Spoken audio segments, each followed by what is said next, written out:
जय सिया राम। सब सुख लाए तुम्हारी सरना, तुम रक्षक काहू को डरना। इस कलयुग में हनुमान जी की भक्ति से संकटों का निवारण अतिशीघ्र हो जाता है। ये हनुमान जी की कृपा है कि आम जन से लेकर प्रबुद्ध वर्ग, संत महात्मा भी हनुमान भक्ति देखते हैं, अपने सुझाव समय समय पे भेजते रहते हैं। बहुत से ऐसे संत महात्मा हैं जिन्होंने अपनी साधना का पूरा निचोड़, अपना अनुभव भी हमारे साथ साझा किया। कुछ लोगों ने तो लिखित तौर पे भी दिया। हमें कई मेल भी प्राप्त होते रहते हैं संत महात्माओं के, जो अपने सुझाव हमें देते हैं। इसी कड़ी में दक्षिण में चेन्नई में एक संत हैं, वो रामानंदी संप्रदाय से हैं, चिन्ना स्वामी जी। उन्होंने हनुमान भक्ति पे जिस प्रकार के कार्यक्रम दिखाए जाते हैं, मंदिरों के दर्शन कराए जाते हैं, संत महात्माओं से बातचीत कराई जाती है और एक कोशिश होती है कि एक सही रूप में हनुमान जी की भक्ति को लेकर भक्तों तक बातें पहुंचाई जाए, इसकी उन्होंने प्रशंसा की है। और साथ ही कुछ उन्होंने सुझाव दिया है। सुझाव ये दिया है कि जो एक निष्ठापूर्वक जो भक्ति है, ये किसी भक्त के भीतर क्रमशः आती है। जो सांसारिक लोग हैं, जब तक उनकी समस्याओं का निवारण नहीं होता, तब तक उस भक्ति की अवस्था को प्राप्त नहीं करते, क्योंकि उनके सामने बहुत से जिम्मेदारियां होती हैं, बहुत से कर्तव्यों का निर्वहन करना होता है। इसलिए जब तक मूल में जाकर उनकी समस्याओं का निराकरण नहीं होगा, उनके जीवन से कष्ट जब तक दूर नहीं होगा, तब तक कोई कुछ भी कितना भी कह ले, ये भक्ति की उच्च अवस्था आ भी नहीं पाएगी और हनुमान जी के प्रति ये प्रेम बढ़ेगा भी नहीं। इसलिए भक्ति के साथ साथ कुछ ऐसी बातें भी हों जिससे कि भक्तों के कष्टों का निवारण हो सके। इसी कड़ी में उन्होंने उपायों की एक लंबी श्रृंखला हमारे पास भेजी है, जिसमें अलग अलग देवी देवताओं के भी उपाय हैं, हनुमान जी से संबंधित भी उपाय हैं। तो जो हनुमान जी से संबंधित उपाय हैं, हम हनुमान भक्ति चैनल पे बात करेंगे। बाकी अन्य उपायों की चर्चा हम जो एक मनोज भारद्वाज जो चैनल है, जिस पर बाबा नीम करोली जी महाराज की हम चर्चा करते हैं, उस पर भी हम कर दिया करेंगे। और साथ ही इनका कहना है कि ये मोबाइल के तकनीकी चीज़ों से कम अवगत हैं, इन्हें कम जानकारी है, इसलिए इन्होंने अपने शिष्यों से कह कर के उसका फ़ोटो खींच करके जहाँ इन्होंने संकलन किया है, जिन किताबों में उन सब बातों का जिक्र है, जो उनका निज अनुभव है, उसको उन्होंने मेरे पास भेजा है मेल के रूप में। उसी कड़ी में हम एक महा उपाय आपको बताने जा रहे हैं कि हनुमान जी का और कुल देवी का ये उपाय है। इन्होंने लिखा है कि बहुत से लोगों को अपने कुल देवता या कुल देवी के बारे में जानकारी नहीं होती। ऐसे लोग कुल देवी को माँ दुर्गा का स्वरूप मानते हुए भी उनकी प्रार्थना कर ले माँ दुर्गा के सामने, तो वो उनकी कुल देवी हो जाती हैं, या फिर स्वप्न दर्शन दे करके बता देती हैं कि आपकी कुल देवी कौन है। क्योंकि ज़्यादातर लोगों को अपनी कुल देवी देवता के बारे में जानकारी नहीं होती, और ख़ासकर जो लोग शहरों में रहते हैं। तो इन्होंने कहा है कि कई बार ये होता है कि पूजा पाठ फलित नहीं हो पाता। फलित का यहाँ तात्पर्य है सांसारिक मनोरथों की पूर्ति से। व्यक्ति जब ईश्वर की आराधना करेगा, हनुमान जी की शरण में रहेगा, हनुमान चालीसा का पाठ करेगा, तो उसका फल हमें प्राप्त होगा। लेकिन इस अर्थ में इन्होंने कहा है कि पूजा फलित नहीं होने का तात्पर्य यहाँ पे ये है कि मनोवांछित प्राप्त नहीं होता। उसके पीछे बहुत से कारण होते हैं। उसमें एक कारण तो ये होता है कि जैसे हनुमान जी अष्ट सिद्धि के दाता हैं। अष्ट सिद्धियों में एक बात आती है कि पीढ़ियों तक वो जो हनुमान जी की कृपा से व्यक्ति को सुख समृद्धि प्राप्त होती है, उसी प्रकार से अगर पीढ़ियों में किसी ने पहले भी पूर्व में भी गलतियां की हैं, तो आने वाली जो संततियां होती हैं उसको भी इसका प्रतिफल भोगना पड़ता है, उठाना पड़ता है, जिसकी वजह से दिक्कतें सामने आती हैं। अगर किसी ने पीढ़ी में भी सही, दादा परदादा के समय से भी किसी ने सही अगर देवी देवता का अपमान किया है, कुल देवी का अपमान हो गया है, या कोई ना कोई ऐसा कारण बना है जिसकी वजह से उनकी पीढ़ियां कष्ट भोग रही हैं, उसका भी निराकरण हो जाएगा।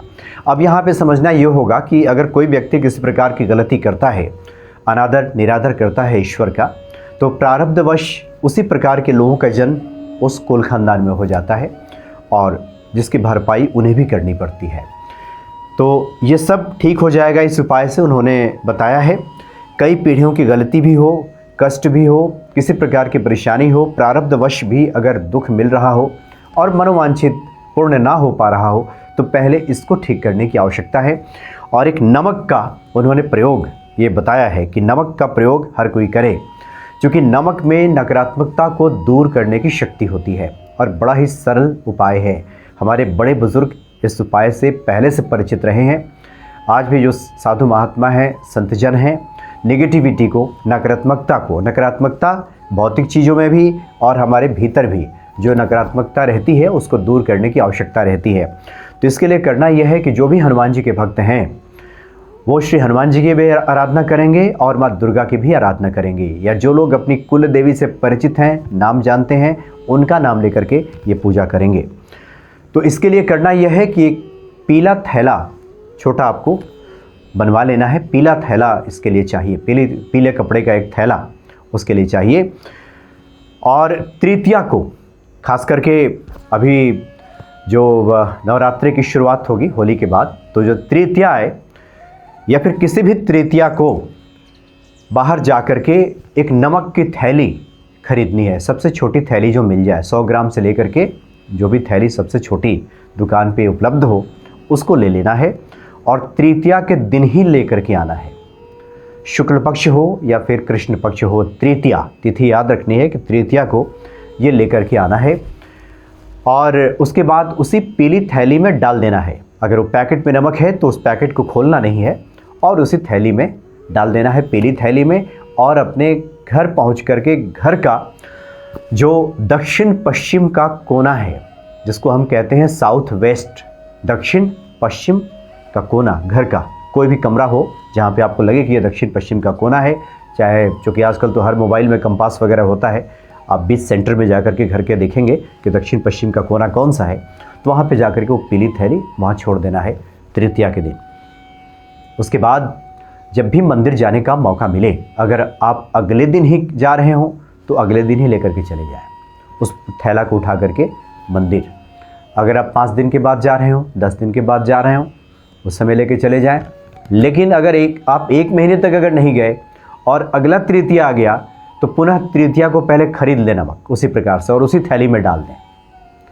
यहाँ स्पष्ट तौर पे ये बताया गया है कि 1 महीने के भीतर, वैसे तो लोग मंदिर जाते ही हैं, किसी कारण से अगर नहीं गए तो अगला तृतीया आएगा तो नमक खरीद के रख लें। ऐसा नहीं कि अगला तृतीया आ गया, नमक नहीं खरीदा और उसके बाद फिर मंदिर गए, तो ये प्रयोग वहाँ पे उतना काम नहीं करता। इसलिए इस बात पे ध्यान देने की आवश्यकता है। तो जो लोग भी तृतीया को नमक खरीदेंगे, अगर वो अगले दिन जा रहे हैं या जब भी मंदिर जा रहे हैं, तो उस पीले थैले को लेकर के मंदिर पहुँच जाएँ और अपने साथ में प्लास्टिक का कोई पात्र रखें, चाहे बॉटल रखें या फिर कोई कटोरा रखें, वो ले करके जाएं। अपने घर से पहले विधिपूर्वक श्री हनुमान जी की पूजा करके, माँ दुर्गा का स्मरण करके, अपनी कुल देवी का ध्यान धर के, हनुमान चालीसा का पाठ करके आप मंदिर जाएंगे। और मंदिर पहुंच करके सबसे पहले श्री हनुमान जी को और दुर्गा जी के सामने नतमस्तक होकर प्रणाम करके उनके सामने ये कहना है कि किसी भी वजह से, किसी कारण से मेरी पीढ़ी में, मेरे ख़ानदान में किसी के भी द्वारा ईश्वर का अनादर हुआ हो, किसी प्रकार की कोई भूल चूक हुई हो या प्रारब्धवश मेरे जीवन में कष्ट कठिनाई आ रही है, तो सब क्षमा करें, दूर करें। श्री हनुमान जी से प्रार्थना कर लें, माँ दुर्गा से भी प्रार्थना कर लें, हनुमान चालीसा का पाठ कर लें। माँ दुर्गा का अगर मंत्र आपके ध्यान में हो तो वो जप लें, या ओम दुम दुर्गाय नमः, इस मंत्र का भी आप जप कर सकते हैं। ये करने के बाद पुनः आप मंदिर से बाहर आ जाएं और मंदिर का जो घेरा है, जो कैंपस है, उसी में आपको रहना है। और वो जो पीली थैली आप लेकर के गए हैं जिसमें कि नमक है, उस नमक को वो प्लास्टिक के बोतल में या फिर किसी पात्र में उड़ेल दें, उड़ेल करके उसमें पानी डाल दें कि वो गलता रहे। और जाकर के फिर आप मंदिर में बैठ जाएं और एक अनुमान लगा लें कि 5 मिनट 10 मिनट में ये नमक पूरा घुल जाएगा उस पानी में। और तब तक आप अंदर कोई माँ का दर्शन करते रहें, हनुमान जी की आराधना करते रहें। 10 मिनट के बाद जब बाहर आएंगे तो पूरा घुल चुका होगा। उसके बाद जब वो नमक का पानी पूरा घुल गया है तो मंदिर का जो भी साउथ वेस्ट यानी दक्षिण पश्चिम कोना है, वहाँ पे जाकर उस पानी को उड़ेल देना है। मंदिर के भीतर नहीं, मंदिर के बाहर भी। मंदिर के बाहर भी निकल करके आप देख लें कि मंदिर का ये दक्षिण पश्चिम वाला कोन कौन सा है, वहाँ पे जा कर के उस पानी को उड़ेल देना है। और फिर कुछ कपूर ले करके उस पर रख करके और कपूर को वहाँ पे जला देना है और प्रार्थना करनी है कि जो भी निगेटिविटी, नकारात्मकता, भूल चूक किसी भी कारण से हमारे जीवन में रही हो, कोई भी दोष हो, इस दोष को श्री हनुमान जी दूर करें। कपूर वहाँ पे जला देना है। पुनः फिर हाथ पैर धो करके मंदिर में जाना है और फिर एक बार हनुमान चालीसा का पाठ करना है और दुर्गा देवी की आराधना कर लेनी है और उनसे क्षमा प्रार्थना करना है कि जो भी कठिनाई हमारे जीवन में है, किसी भी कारण से आ रही हो, श्री हनुमान जी आप तो संकट मोचन हैं और माँ दुर्गा हैं, ये तो माँ हैं, दयालु हैं, तुरंत कृपा कर देती हैं। माँ की कृपा हो जाए तो सब संभव हो जाता है उनके बच्चों के लिए। इसलिए माँ की भी आराधना करें और श्री हनुमान जी की भी आराधना करें। और अगर प्रसाद, भोग प्रसाद आप कुछ ले गए हों तो वहाँ अर्पित कर दें, फिर लोगों को बांटें और आप आ जाएं। अगर आप 11 बार ऐसा करते हैं, यानी 11 तृतीया को अगर आप नमक खरीद करके ऐसा करते हैं, तो जीवन में कितनी भी बड़ी परेशानी हो, बाधा हो, सब दूर हो जाती है। और संत महाराज का ये कहना है कि पहले ही बार आप करेंगे तो आपको फ़र्क महसूस होने लगेगा। आपको लगेगा कि सबसे पहले जिस नकारात्मक विचारों की वजह से आप परेशान हो रहे थे वो ठीक होने लगा है। घर से जो धन आगमन के अवरोधक तत्व थे, जो बाधाएं पहुंचा रहे थे, वो दूर होने लगा है। और सबसे बड़ी बात कि घर में जो कलहपूर्ण स्थिति रहती है, वो कलहपूर्ण स्थिति फिर दूर होने लगती है और सुख संपत्ति का वास घर में होने लगता है। सुमति बन जाती है, घर के लोगों के मन मिजाज आपस में मिलने लगते हैं। जहाँ सुमति तहाँ संपत्ति नाना और जहाँ कुमति तहाँ विपत्ति निधाना। सबसे बड़ा सूत्र तो गोस्वामी तुलसीदास जी ने रामचरितमानस में ही कह दिया है कि जिस घर में सुमति है, जहाँ पे परिवारजनों का आपस में विचार मिलता है, वहाँ तो हर प्रकार की संपत्ति का वास होता है।